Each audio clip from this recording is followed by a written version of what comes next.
પ્રકરણ 6 રોકડ પ્રવાહપત્રક ઇંગ્લિશમાં એનું નામ છે કેશ ફ્લો સ્ટેટમેન્ટ. હવે એના વિશે પહેલા તો સમજીએ, થોડું બેઝિક નોલેજ લઈએ.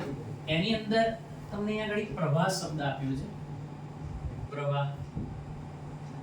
પ્રવાહનો મીનિંગ એવો થાય કે ક્યારેક પણ કોઈ પણ વસ્તુની આવન જાવન હોય ને એને પ્રવાહ કહેવાય. ગંગા વહી રહી છે, ગંગા નદી વહી રહી છે, પાણી આવે છે અને ત્યાં રોકાતું નથી, આગળ જતું રહે છે, તો પછી એને પ્રવાહ કહેવાય. રોકાઈ જાય તો એને પ્રવાહ ના કહેવાય. આવે છે અને જાય છે, ટૂંકમાં કહેવાનો મીનિંગ એમ છે આન અને જાન, આવું અને જવું. એ કન્ટિન્યુટીમાં જો થતું હોય તો એને પ્રવાહ કહેવાય. જેમાં વાયરમાં થતું હોય છે ને ઇલેક્ટ્રિક પ્રવાહ કહીએ છીએ, તો આવન જાવન પ્રવાહની ચાલુ હોય છે. તો પ્રવાહનો મતલબ થાય છે આવવું અને જવું. પણ અહીં કયા પ્રવાહની વાત ચાલે છે તો ધ્યાનથી જોજો. અહીં આપણે બીજા કોઈ પાણીના પ્રવાહની વાત નથી કરી રહ્યા કે બીજ પ્રવાહની વાત નથી કરી રહ્યા. અહીં આપણે એકાઉન્ટન્ટ છીએ અને આપણે રોકડ પ્રવાહની વાત કરીએ છીએ, પૈસાનો પ્રવાહ. તો રોકડ પ્રવાહ જે છે એની અંદર બે વસ્તુ છે કે આવક પ્રવાહ અને બીજો છે રૂપિયાનો જાવક પ્રવાહ. અને એટલા માટે મેં કીધું ને આન અને જાન, આવે અને જાય.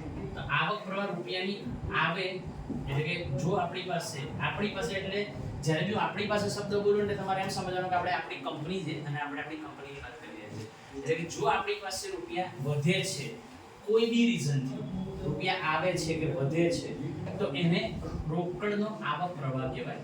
અને એવા કોઈ બી રીઝન કે જેને કારણે આપણી પાસેથી રૂપિયા જાય છે તો એને જાવક પ્રવાહ કહેવાય. આટલો સિમ્પલ લોજિક છે કે રૂપિયાને આવે તો આવક પ્રવાહ અને જાય તો જાવક પ્રવાહ.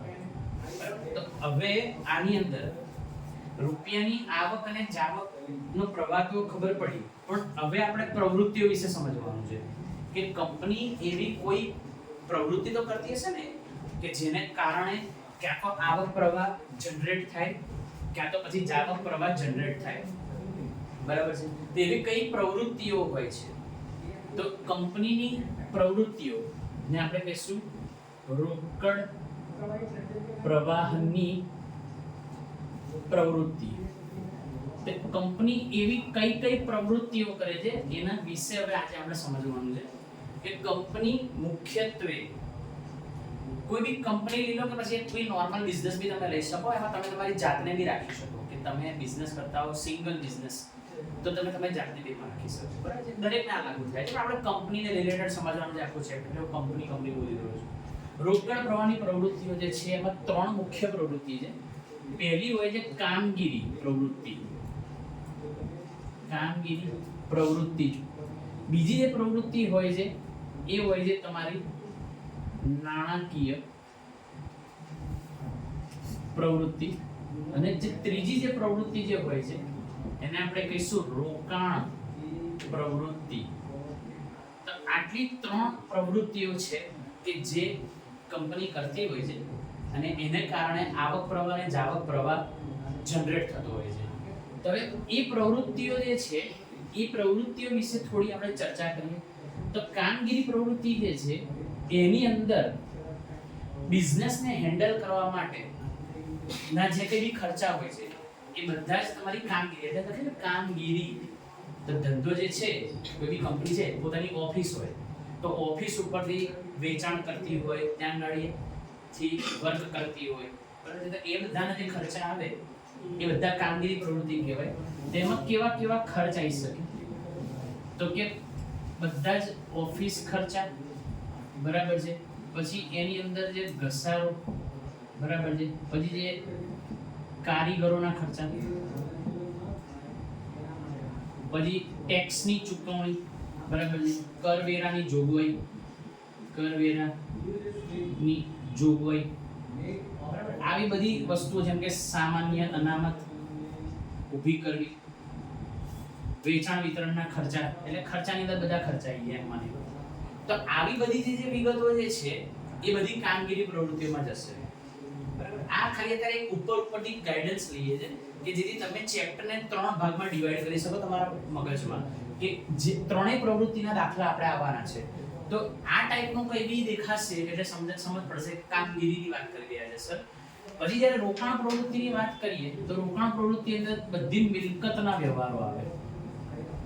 મિલકતના ખરીદી કે વેચાણના વ્યવહારો આવે, બધા મિલકતના વ્યવહારો આવે, મિલકતના ખરીદી કે વેચાણ, એ બધું જ તમારી રોકાણ પ્રવૃત્તિમાં જાય. બીજો પોતાનો શબ્દ તો ઉઠાવી જ લેવાનો કે કોઈ રોકાણ એટલે કે ઇન્વેસ્ટમેન્ટ, રોકાણ કે ઇન્વેસ્ટમેન્ટની વાત ચાલી રહી છે, બરાબર છે. તો રોકાણ પ્રવૃત્તિમાં કઈ કઈ પ્રવૃત્તિ, તો કે મિલકત, એના ખરીદી કે વેચાણનો કોઈ પણ વ્યવહાર, અને પોતે એટલે કે રોકાણ ઇન્વેસ્ટમેન્ટ. તો એને રિલેટેડ કોઈ બી ટ્રાન્ઝેક્શન આવે તો તમારે સમજી જવાનું કે રોકાણ પ્રવૃત્તિની વાત ચાલી રહી છે. પછી એ વખતે એમ નહીં બોલવાનું કે કામગીરી પ્રવૃત્તિની વાત ચાલી રહી છે. કોઈ બી મિલકત, માનો કે એક ઉદાહરણથી સમજાવું કે બિલ્ડિંગ ખરીદ્યું, મકાન ખરીદ્યું, તો મકાન ખરીદ્યું, તો એ મકાન ખરીદ્યું તમને હજી સુધી મેં બે તો પ્રવૃત્તિ શીખવાડી છે. તો એમાં તમને ડિફરન્શિએટ કરવા કહીએ કે મકાન ખરીદ્યું એ કઈ પ્રવૃત્તિ છે, આ પ્રવૃત્તિ છે કે આ પ્રવૃત્તિ છે, આ પ્રવૃત્તિ છે. એવું કઈ રીતે ખબર પડી, તો કે મિલકતનો વ્યવહાર છે. કયો વ્યવહાર છે? મિલકત. ચલો બીજું એક ઉદાહરણ લઈએ. હજી આ બે પ્રવૃત્તિ સમજ્યા, ત્રીજી તો બાકી, એ પછી સમજીએ. બીજું એક ઉદાહરણ લઈએ. માનો કે આપણે એમ કહીએ કે સ્ટેશનરી ખર્ચ ચૂકવ્યો. કયો ખર્ચ? સ્ટેશનરી ખર્ચ. તો બોલો એ આ પ્રવૃત્તિ છે કે આ પ્રવૃત્તિ છે? તે આ પ્રવૃત્તિ છે. સ્ટેશનરી ખર્ચ એ કોઈ મિલકત કે રોકાણને રિલેટેડ વ્યવહાર નથી, એ કોઈ ખર્ચને રિલેટેડ વ્યવહાર છે, એટલે કામગીરી પ્રવૃત્તિનો હિસ્સો છે. આવી રીતે તમારે ડિફરન્શિએટ કરવું પડશે, સમજવું પડશે. હાલાકી દાખલાની અંદર ટાઇટલમાં જ લખ્યું હશે કે તમે આ પ્રવૃત્તિથી ગણો, આ પ્રવૃત્તિથી ગણો કે આ પ્રવૃત્તિથી ગણો, દાખલાના ટાઇટલમાં જ લખેલું છે. પણ આપણી પાસે એટલું બેઝિક નોલેજ હોવું જોઈએ કે ત્રણેય પ્રવૃત્તિ છૂટી કઈ રીતે પડે છે. બીજું એક ઉદાહરણ લઈએ.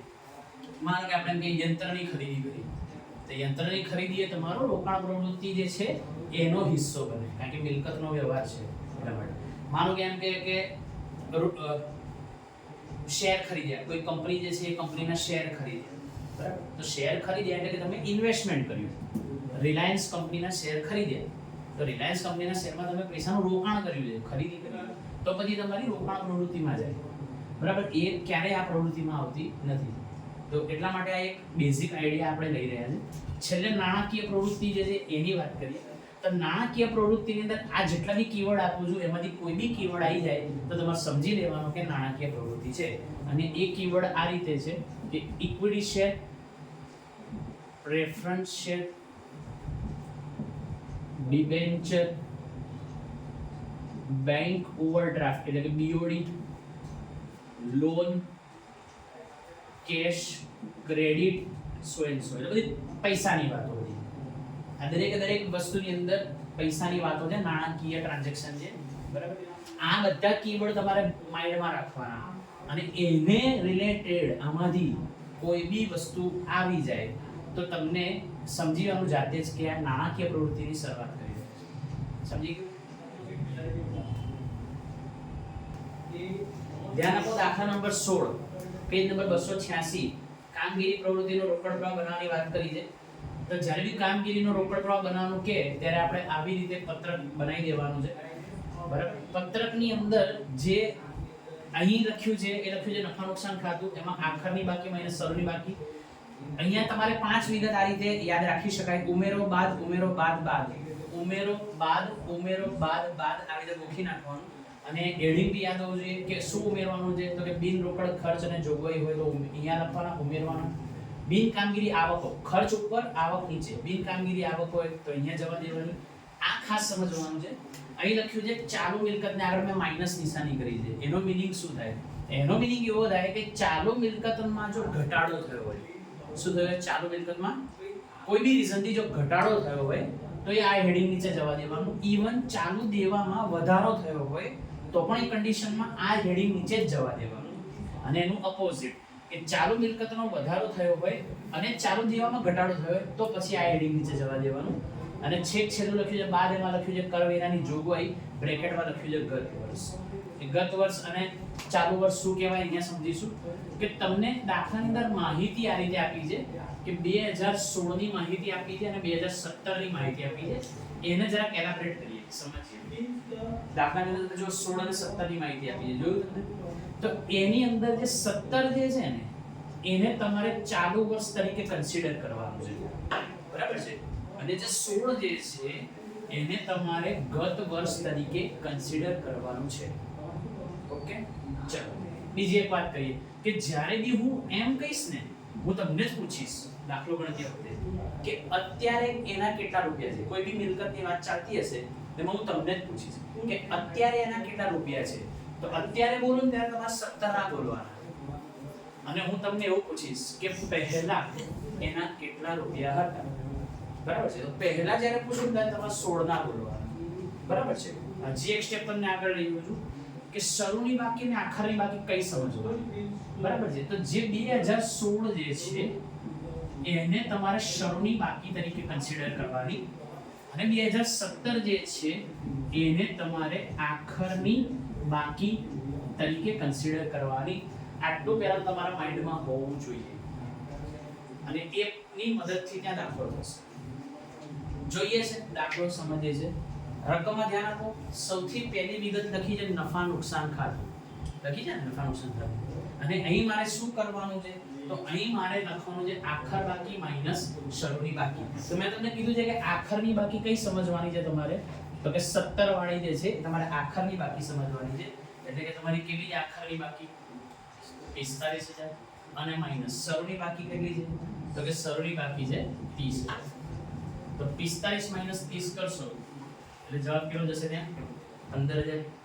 બસ એક મિનિટ શાંતિથી વાંચી સમજતા જઈશું. ઘસારો. હવે ઘસારો, હવે એમાં હું તમને પૂછીશ કે પહેલા કેટલો હતો અને અત્યારે કેટલો છે.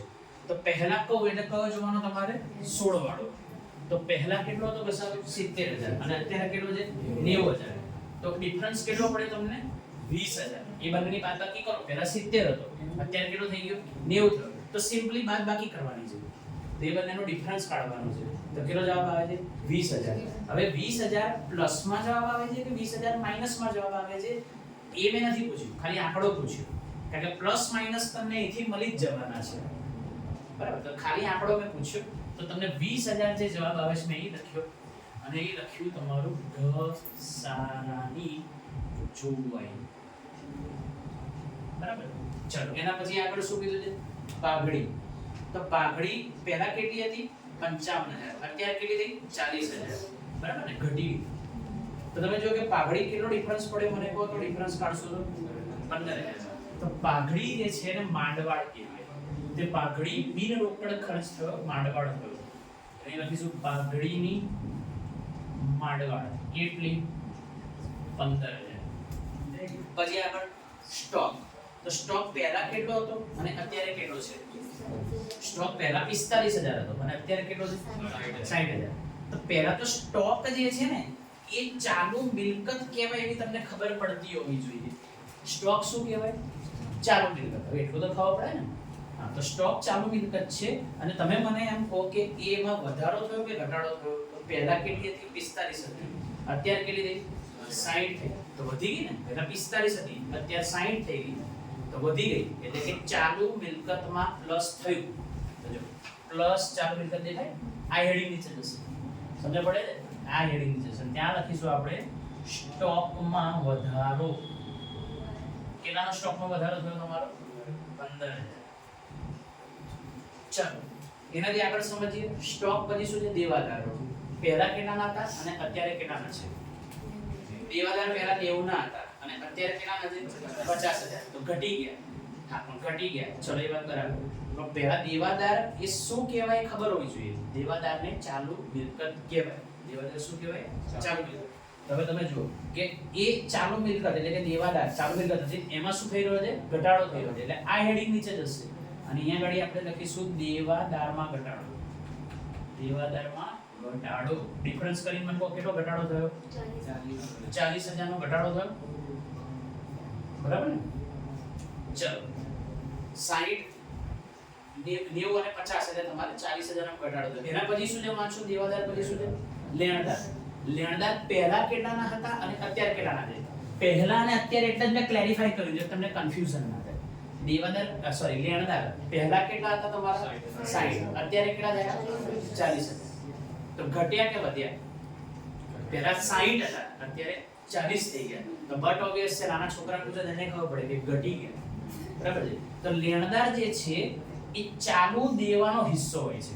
એટલે યા તો આ હેડિંગમાં જશે યા તો આ હેડિંગમાં જશે, પણ તમે જુઓ કે ઘટ્યા, ચાલુ દેવામાં ઘટાડો થયો છે એટલે હું આ હેડિંગ નીચે જવા દઈશ અને ત્યાં હું લખીશ લેણદારમાં ઘટાડો. લેણદારમાં ઘટાડો. કેટલાનો ઘટાડો થયો? 20000 નો ત્યાં ઘટાડો થયો છે. ચલો પછી લેણદાર પછી શું છે? દેવી હુંડી. તો દેવી હુંડી પહેલા કેટલાની હતી? 20000 અને અત્યારે કેટલાની છે? 70000. તો વધી ગઈ ને? 20 હતી અને અત્યારે 70 થઈ ગઈ, તો વધી ગઈ. દેવી હુંડી એ તમારું ચાલુ દેવાનો હિસ્સો હોય છે, પહેલા તો એ ક્લિયર હોવું જોઈએ માઇન્ડમાં. તો દેવી હુંડી જે છે એમાં શું થઈ રહ્યો છે? વધારો થઈ રહ્યો છે. મતલબ કે આ હેડિંગમાં જશે, બરાબર? કારણ કે ચાલુ દેવામાં વધારો બતાવવાનો છે, તો અહીં લખીશું દેવી હુંડીમાં થયેલ વધારો.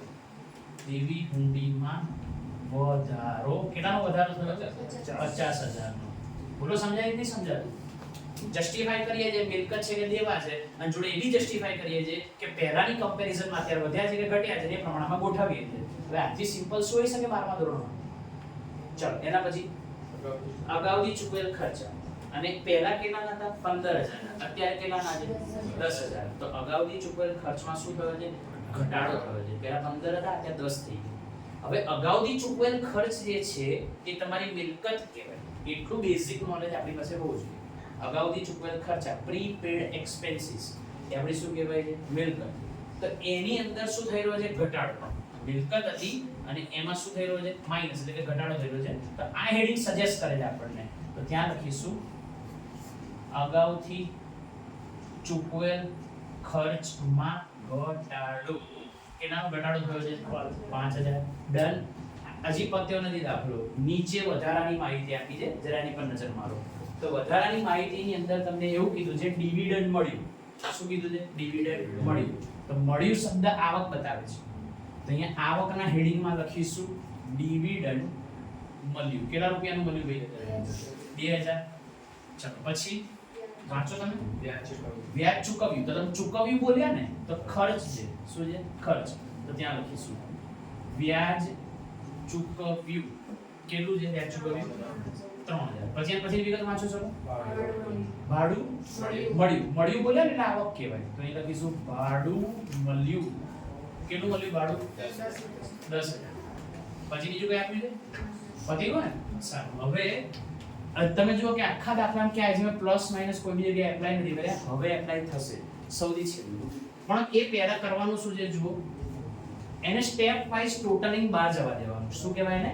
સ્ટેપ વાઇઝ કે હેડિંગ વાઇઝ ટોટલિંગ બહાર જવા દેવાનું. તો અહીંયા હેડિંગ જશે બહાર, એટલે કે આ આટલાનું હેડિંગ 15 જશે, 15000 બહાર જશે. આટલાનું મને ક્લિયર કરી આપો.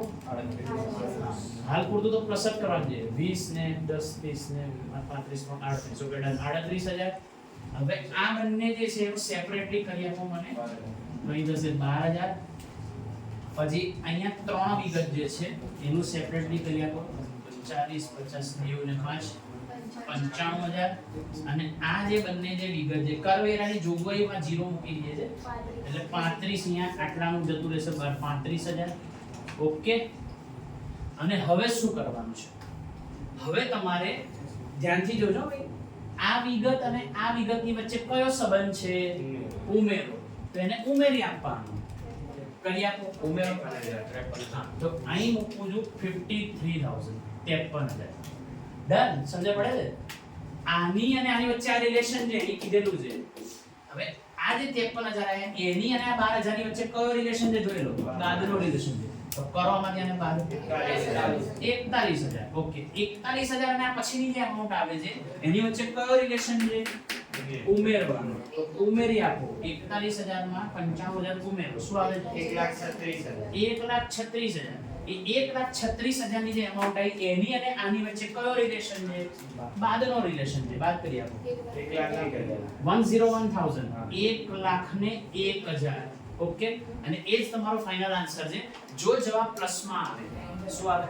પ્લસમાં, તો આવક પ્રવાહ એમ બોલવાનું. અને જો જવાબ માઈનસમાં આવે તો તમારે જાવક પ્રવાહ એમ બોલવાનું.